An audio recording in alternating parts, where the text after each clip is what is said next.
Main show. Main show! First main show of the year. Woohoo! When we're not getting distracted by Stranger Things, we can do them. Yeah, Stranger Things or Severance or any other Darts. show. Darts! The Masked Singer.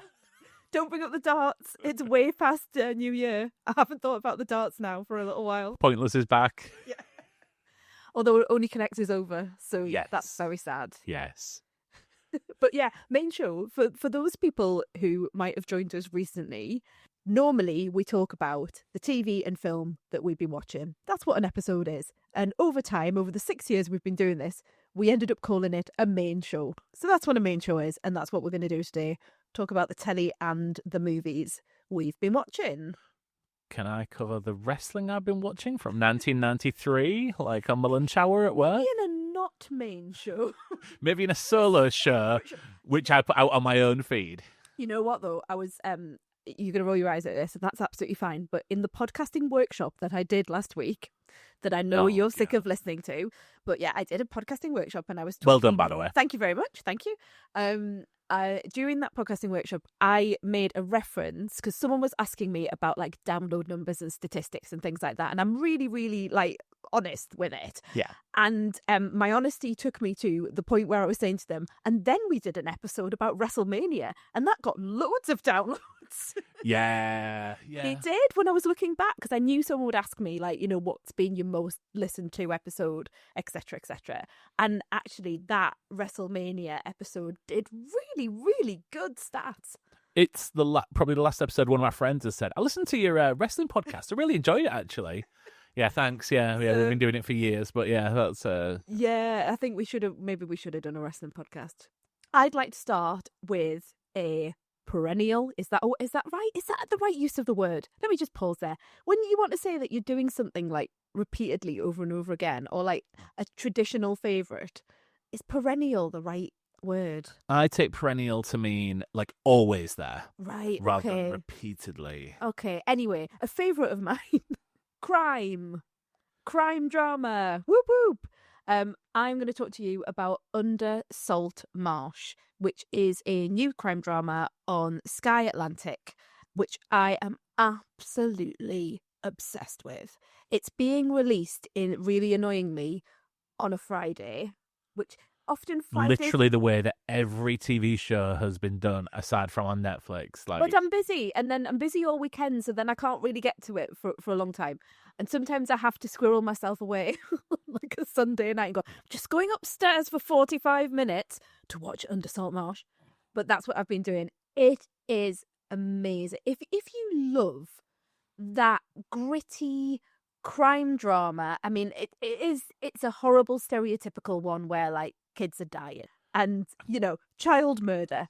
Great. So it's the usual thing. And it could have gone down that path of very, very tropey. But there's something about this drama that really reminds me of Broadchurch. And like Broadchurch when it was really, really good. When you didn't know what you were getting. The first season then. Yeah, that's what I was thinking. Not season 2 or 3. Yeah, but you know that when we first started watching Broadchurch, you were like, there's something different. You thought it was going to be like an ITV crime drama and a very typical one, like an Inspector Morse or those sorts of old school ones. But you felt it was very modern and there was a contemporary approach and there was something different about it, even though, again, with Broadchurch, it involved a child dying. This has Kelly Riley and Rafe Spall at the heart of the investigation. Kelly Riley is a former police officer, now a teacher, working in this small village in Wales. And Rafe Spall is essentially an insider-outsider who's come to investigate the crime. But there is animosity between them. They used to be partners in crime. Yeah. They used to be, but there's animosity between them, but it's not the way that you think it's going to be. The characterization is amazing. The storytelling is immaculate. The twists and turns, the who's that over there? What relationship does that person have with that? There's like affairs, there's toxic waste, there's so much stuff going on. That's why the Broadchurch thing really makes me think of it. You are desperate to talk. Go on. What are you want to say? So my hatred in these shows is when you have a female detective lead and they always give them some kind of toxic personality, like they are they have a substance abuse problem, or they have some sort of self-destructive mechanism. Is this the case? Yes, it is. Of course it is. But there's a reason for it. So there is a trauma. It's not just they've got a substance abuse problem and that's just like part of their DNA. It's more something has happened to them that has meant that they've had to leave the police force. So you've got this secondary story, all this past stuff going on that doesn't reveal itself to you. I think very cleverly there's another thing that happens in this is that they don't show you certain people. So you'll hear about them, but you don't see them. And you know eventually they're going, that's going like Len Mangel. Yes, like Len Mangel. You know eventually, unlike Len Mangel. Mr. Popolopodus? Honestly, the references. What was Mr. Meris from Frasier. What was Mr. Theodopoulos? Was that the guy who owned the laundrette? He's the laundrette in EastEnders, isn't he? Yes. Sorry. Oh, Mr. Udigower from Lassiter's and Neighbours. Literally turned see up. him. Oh, yes, he turned up because Paul Robinson had to get married to Gail, or their marriage of convenience meant that she had to move in with him or something like that. Yeah. Back to Under Salt Marsh. If you like. It's 5-star across the board, but I just think really it's amazing. This is absolutely going to be in my top 10 of the year. I shouldn't be surprised because you have not shut up about this. No. But I've watched episodes twice, which is another thing that really makes me think I'm loving it. Because why would I? But I'm watching it to get the clues and to and also, you know me, I can see who's done it a mile off, and that both annoys me but makes me feel very clever. But with this one, I can't get it. I'm not putting it all together, and not because it's not there. It's just very cleverly done. See previous episode of this podcast where Elaine was angry that she knew who the killer was in one TV show. Can't even remember what it was. And I said, I'm not sure that this would be that obvious. And I was right. Yeah. So moving on from murder and Wales and darkness and people's traumatic past, we've been watching something together. We have. We've been watching Wonder Man on Disney Plus. And all I can do when we watch it is want to sing Wonder Boy by Tenacious D. Really? Have you not picked up on that? No, I haven't at all. Maybe you don't know the song because I have 100% done it in front of you plenty of time. Have you been humming it and stuff? I've been actually singing Wonder Boy. You know what? That hasn't registered with me. Oh, but well, now good. it will. Yes. Thanks for that. I came to Wonder Man first, and this is absolutely something that I think you would have normally been talking about. Yeah. But you were out one night. I had heard someone talk about it on another podcast. I thought, you know what? I'm just going to give it a go. I think I was away for a weekend. Oh, was that it? Yeah. So, yeah, it was one of those things where I was looking for something to watch, and I just thought, Marvel and me don't always see eye to eye. But I've tried shows like this before on Disney Plus, and you get 15 minutes in, and if they're not for you, you can just switch them off and you can forget about it and you can get on with the rest of your evening. So I thought I'd do that. By the end of that first episode, I nearly watched another one and I would have carried on. But I wanted to stop and I wanted to talk to you about it and I wanted to watch it with you. So now you've caught up and we've watched episodes 2 and 3. So I was hoping we might be able to sneak episode 4 in tonight because I'm that sort of into it. Wow. Do you want to explain a bit about what it's about? Because you know the background more than me. I'm not sure I do. So this is the story of an out-of-work actor, Simon Williams, played by Yahya Abdul-Mateen II, who is looking for his next jobbing actor in Los Angeles, not necessarily successful. We first see him being fired from American Horror Story, which is very meta, basically. Yep.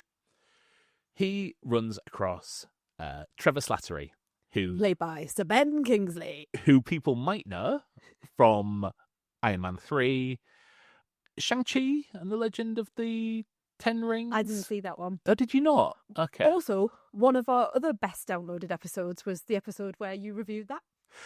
Yeah, that's one of them weird ones, isn't it? Where we just keep on seeing people download it every now and again, and we're not quite sure why.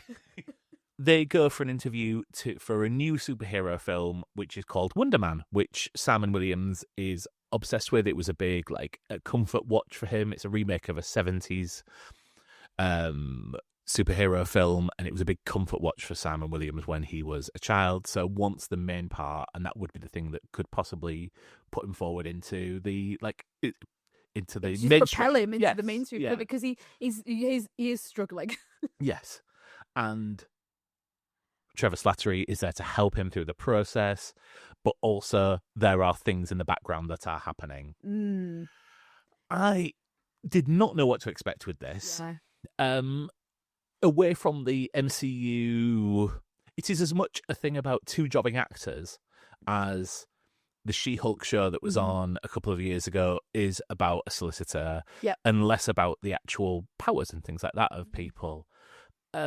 It's such a light tone, and the two characters working together, Yahya Abdul-Mateen and Ben Kingsley. I mean, let's not be shocked by the fact that these are two great actors, Fabulous actors. and two A-list mainstream actors that are coming forward in what is essentially a bit of a throwaway MCU TV show.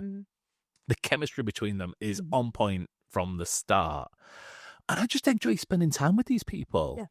Episode 3 is just where they go to a party together, Simon's mum's birthday party, and you get to see, like, with conversations with other characters that come in probably just for this episode, you see the relationships that are formed around them, and gives you that sort of background of the characters without it being obvious of, oh, I don't get on with my brother, without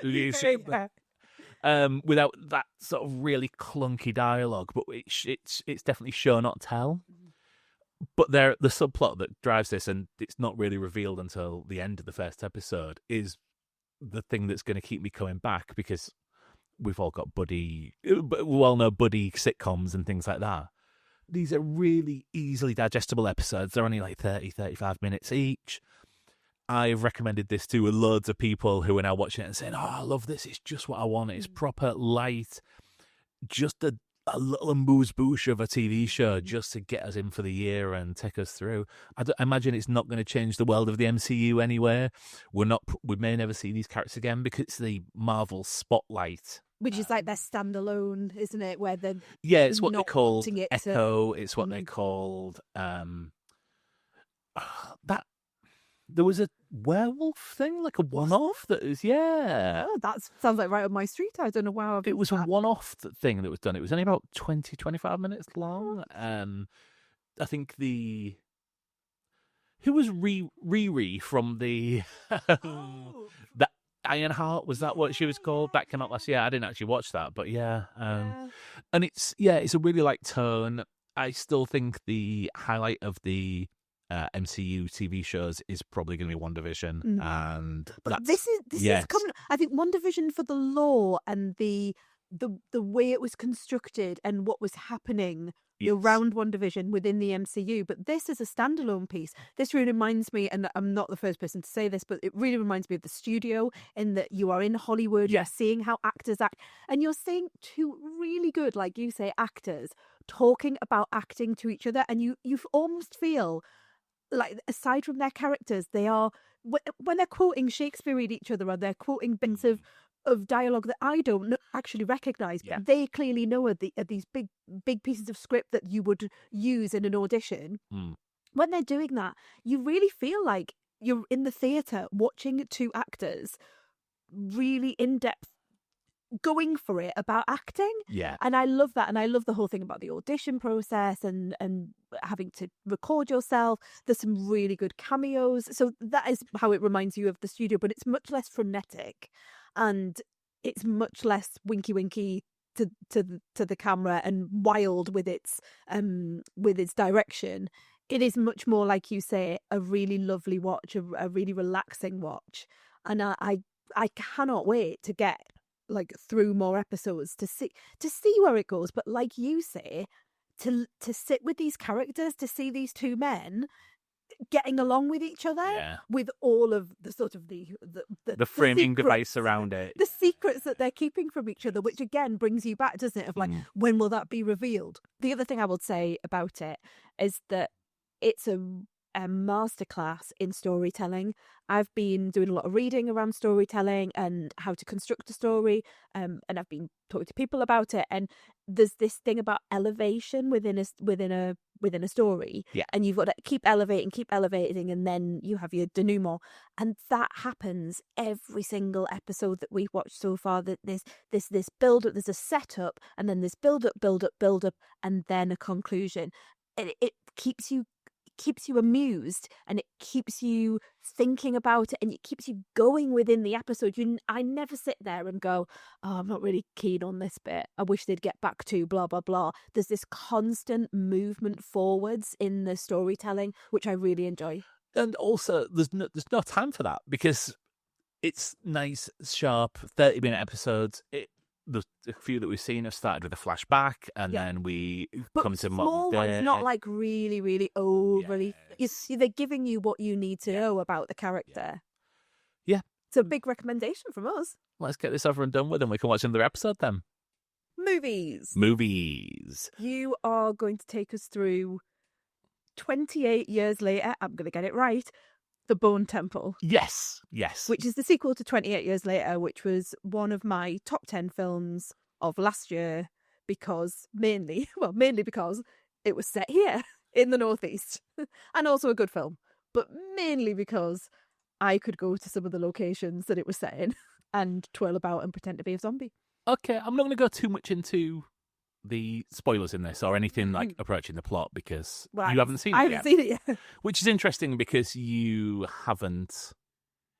obviously, it was one of your favourite films of last year. Yeah. Well, I can tell you why. Yeah. If I can go into why. Yeah. I heard people talk about this as being a horrific in the filmic sense of the word. Yeah. A pure horror film. Now, obviously, all the 28 days later, you know, all of that sort of stuff. Of course, it's a horror. It's about a virus and people being attacked. There's a lot of violence. But I'd heard on the grapevine that it was almost, I hate to use this phrase because I don't like it as a phrase, but you know what I mean when I say it, like torture porny. Yeah. And that there was a gleefulness to the torture within it. And I really don't like that. I don't watch films like Hostel or those I don't watch Saw. You know, those type of horror films just don't interest me, make me feel a bit ill. So I was put off by the fact that that was what was sort of going round on the grapevine. But I'm interested in what you've got to say to help me go and see the film, because I think what you will say will help me. So, I mean, I went in with those expectations, knowing that people had said this is absolutely horrific, blah, blah, blah. I think it's more suggested than things are shown on screen, things are shown happening in the background, and I think people are joining the dots themselves. Right. Now, which is what the film will want you to do, obviously, yeah. But it's not, you're not watching these, you know, it's not right there on the screen being played out for you. Not for me. Not for you. Yeah. Like, I at no point thought, oh, this is too much. And I think they cut away, and there is a suggestion of things that happen. I'm going to say the charity scene, which probably won't mean anything to you, but it's for me, it's mostly suggested, and it's not. I understand why people have this reaction, but I think they are joining the dots themselves rather than actually seeing it themselves. I think if they watched it again with a clear mind and said, "Oh, they might have cut something out there," because it paints a very good picture, but it doesn't necessarily show you everything. Does it feel more horrific in that sense of the word than the first one of what I'm hoping will be a trilogy of, you know, when we're comparing it to 28 years later? There are scenes where there is a long set piece in the middle. I mean, I'm going to just talk about the film for a second. I thought this film was good, not great. Oh. I find it incredibly episodic. And I've mentioned this before, but it might be that the zombie genre has been spoiled for me by being the one person who stopped to the end of The Walking Dead. But my alarm bells go whenever I see a character introduced at the end of one episode, and then we have an episode with them in, and the Jimmy storyline does not get resolved in this fully, but it gets enough to me to think it's quite episodic, and we are now there is a reference to what the third film will be if it's created, and it feels like it is a evolution on from a strictly Jimmy's film, because this is a film about the Jimmys and also who we saw at the end of the 28 years later first film, but it's not the first film, but you know what I mean. And with a secondary plot about Dr. Kelson, the Ralph Fiennes character. Yeah, Rafe. And that, don't call him Ralph. And that goes in places I absolutely did not expect. How spoiler-free have you stayed on this? Oh, very. Yeah, very, very spoiler. Wow. Yeah. Okay. Mm-hmm. I mean, I was sat there going, Christ on a bike. This is like, this is surreal at points. Like, oh, right. Yeah. Okay. And it explores, it's the best exploration of the world and what is happening in the world of the infected at this point. Right. Okay. So, I mean, there are characters which have journeys which I did not expect to see on screen. And I really enjoyed that side of it. It's just the Jimmy side of it just didn't really work for me. I mean, this isn't Spike's film. Spike is there all the way through. You know, he is our entry into that world. But this is the Jack O'Connell, Jimmy Crystal character's film. Okay. With a little bit of Ralph Fiennes. But yeah, I mean, go see it, or see it when it comes on streaming, because I'm sure it won't be long. Yeah, I'm sure it will. But I keep looking for it. I don't think it's a bad film by any means, and I enjoyed it, but it didn't have I mean, there's less Newcastle. There's less. Well, there's less Newcastle coast or anything than there was in the first one. I can't go cold water swimming and look at locations in the distance. No. This is all very much taking place in the forest. So yeah. Well, I've been to the forest, Mark. Yeah. So that's Star comes back. Let's talk about The Rip, because that's a film that we've seen together. Yes.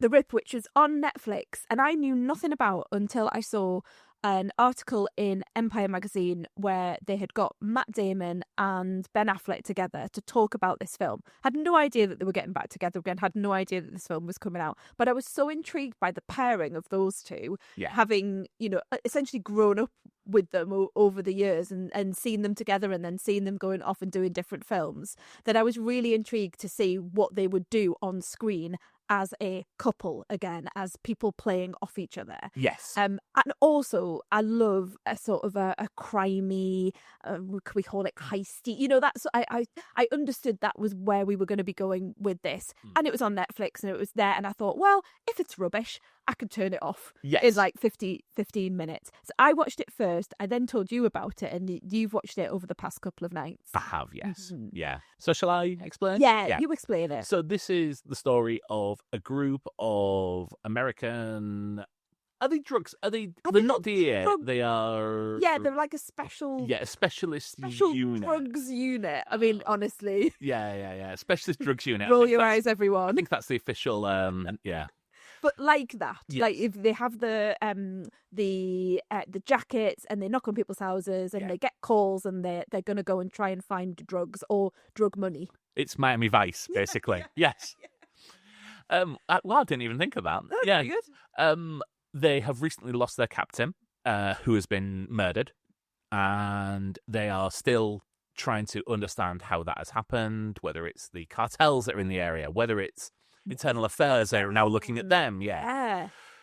Matt Damon, who is the new captain, takes them out to somewhere where he believes there might be some drug money. He gets a tip. Yeah, he gets a tip, and it's largely the film largely takes place in that house with his fellow colleague. Yes. Played by Ben Affleck, who is Matt Damon's much more the straight guy, isn't he? He's he's risen up the ranks. Ben Affleck's character is much more, he's sweary, he's loose, he's got much more, you can feel he's got a controversial past, and he's had a romantic relationship with the woman who's been murdered. So it's these two best mates, one being the very sort of traditional side of policing, and one being the can I call it a renegade? Would that be the rebel sort of thing? That's the word I'm looking for. Also on the team, Stephen Yeun. Yay! Previously of Walking Dead. the film that spoiled the previous film for me, or the TV show that spoiled the previous film, and Tiana Taylor, who had a massive breakthrough last year with the film that I can never think of. We can never think of the title for. I'm able to help you. One Battle After Another. That's it. Yeah, it's them 4 words. Just do not go in a sequence for me. Along with Catalina Sandido Moreno, and they visit the house of someone called Desi, played by Sasha Calais, who is Supergirl. It's a not the current not Supergirl. The current Supergirl. The brief Supergirl, who is looking after her recently passed grandmother's house while they're waiting for probate to come through. I was shocked at how much I enjoyed this film. Yeah, it's great, isn't it?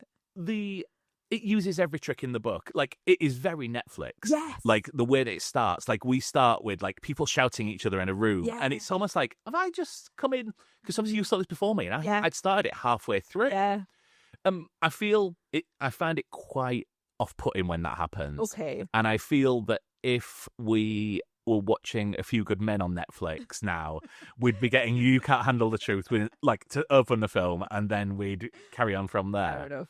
But yeah, I think this uses every trick in the book to build the tension that you get, and you really feel the tension. And to put you straight in with those characters. So when you've talked about the team there, we get to know that team very quickly. Yeah. You know that she's got kids at home. You know that she's, Matt Damon has taken this job that maybe Ben Affleck wanted. You know them straight away. You're thrown into that team, which I really enjoyed. Because we start with interviews with internal investigation, which does a lot of the exposition for you, and it's a quite interesting way of doing that. I think it didn't feel forced to me, which these films quite often can. That one setting, it really reminds me of Warfare, which was one of my top films from last year. Yeah. Very much people in a house, just making decisions, making choices, and the threat around them is slowly building. You're never quite sure who's watching, who's talking to who. Yeah. There's always these questions of, as these films have, is there a mole? Is the person that they're talking to, who they think they're talking to, who can you trust? Yes. And the core of that is the relationship between Ben Affleck and Matt Damon, who are on screen a lot of the time in this film. And when they are together, you really feel that friendship there, and you believe that they've been long-term friends, and now they're seeing, who do I need to take your phone? Are you telling me the truth? What is going? Are you losing your marbles with that? Has things happened in your all of these things, all that knowledge that they have of each other just really, really comes out on screen, and I thought they were electric together. Also, some really good action sequences in this, like better than I would normally expect from a Netflix. I know we've had Extraction and things like that, which some stunning action sequences in them, but it also felt very much of a Netflix variety, and of an era as well, and we wouldn't necessarily go back and watch that again, whereas this, you could go back and watch it, and having known how it plays out, get a really good, we get good vibes from watching it again and going, oh yeah, I can see that, and I can see, because when you watched it, I then picked up bits of dialogue of course, I hadn't picked up the first time round. I hate to do this because I'm very particular about this film, but it did give me tiny little Heat vibes. Obviously, Heat is like my favourite film of all time, and nothing, and Highlander maybe, and Mary Poppins, nothing. I have to give them all credit. Nothing will, surpass that for me. This is not Heat, but it gave me that warm fuzzy feeling that Heat gives me of a group of people in a situation, and police and criminals and cartels, and me not really understanding, because obviously it took me a long time to understand Heat as well. Me not really understanding what's going on, but being thrown into this world, and it's dark and it's dangerous, and I really like that about it. I felt it lost me slightly in the third act, where I don't know whether things were wrapped up too quickly, or whether I'm doing a sign with my hand of like something twisting very quickly, but it just went, oh, there we go. That's where we are. And I don't think I had enough time to really process all of that through. You get a lot of, here's what happened, which we didn't show you, happens at once, like within maybe 2 minutes, and it's someone explaining something, and then the camera cuts to the flashback with a slight grain on the film to show that it's not live. And then we get about 4 of them within a 5-minute period where we're like, oh, just hang on. Right. Okay. So I just need to put this together. And then we're on to the next And then one. we're on And the next one. I understand that. It didn't spoil the film for me. Oh, same. But I think it's a really, really strong 4-star film. Oh, definitely. Yeah. And I think it's a really good like Friday night, Saturday night film to sit with, your mates or your beloved and just like go with it. Especially if you like that crimey, heisty gang sort of put the team together, see what happens films. It's under 2 hours. Mm-hmm. And yeah, I think you'll get a lot out of this if you make the investment. Right, that's us done. You need to go and get your tea. Yeah, because the buzzer's going to go off every second. I keep thinking it's going to go off. Oh, we've got 2 minutes. 2 minutes. We've got 2 minutes. Thanks everyone for listening. I think we'll be back soon. We have a couple of date nights lined up, don't we? Yeah, I think so. Yeah, we've also got we need to finish the second series of the Chronicles of Narnia. Do need to finish, which I might need to rewatch. Yes. Because the new film's going to be coming out soon. The film will come out before we've even got through that rewatch, but we will keep persevering. I don't think it will. I think we'll get that done. Well, I think they finished the filming of it. It's got literally like about 40 minutes left to watch. We can do a podcast on it. We can do it. Well, anyway, we'll be back with lots of different things. So yes. I was about to say keep listening, but I'm not on Strictly. We'll see you soon. See you later.